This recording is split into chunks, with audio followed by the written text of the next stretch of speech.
Hello friends, आपका बहुत बहुत स्वागत करती हूँ आपके अपने channel legal help in Hindi में। दोस्तों, आज के इस वीडियो में हम जानेंगे पैरल के बारे में। पैरल क्या होता है और इससे क्या बेनिफिट होते हैं। तो वीडियो को बीच में स्किप बिल्कुल मत कीजिएगा, वीडियो से आखिर तक जुड़े रहिए और चैनल को अभी तक सब्सक्राइब नहीं किया है तो कर लीजिए। साथ में ऑल नोटिफिकेशन बटन को ऑन रखिए ताकि जब भी मैं कोई नई वीडियो अपलोड करूँ आप उससे अपडेट होते रहें। किसी भी कारागार में बंद हुए अपराधी को मुक्त करने के लिए पैरल का इस्तेमाल किया जाता है। उसमें उस व्यक्ति ने अपने दंड का अधिकतम भाग समाप्त कर लिया होता है और उसे इस शर्त पर छोड़ा जाता है कि वो बाहर निकलकर सदाचार से रहेगा और राज्य के द्वारा स्वीकृति प्राप्त किसी भी संस्थान का अभिकरण और मार्गदर्शन करेगा।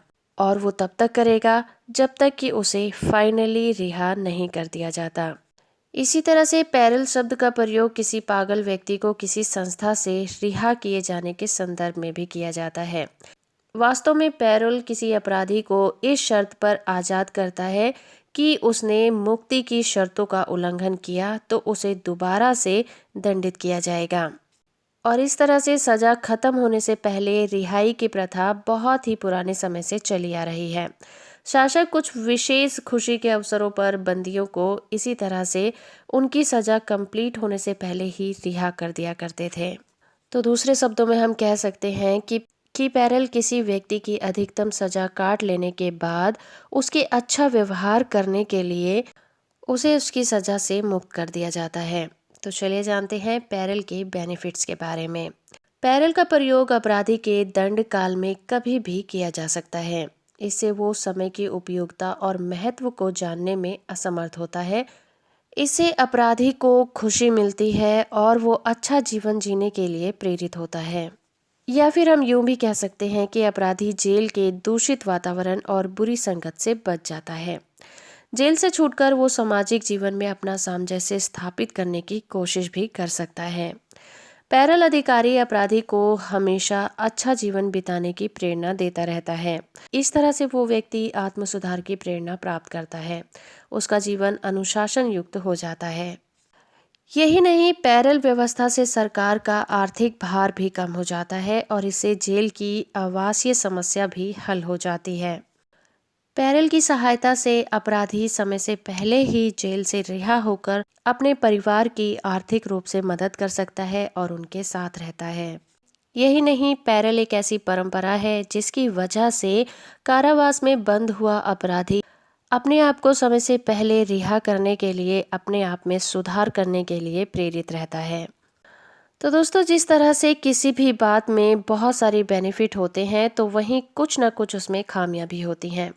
तो चलिए जानते हैं पैरल की डीमेरिट्स के बारे में, यानी कि पैरल के दोष के बारे में।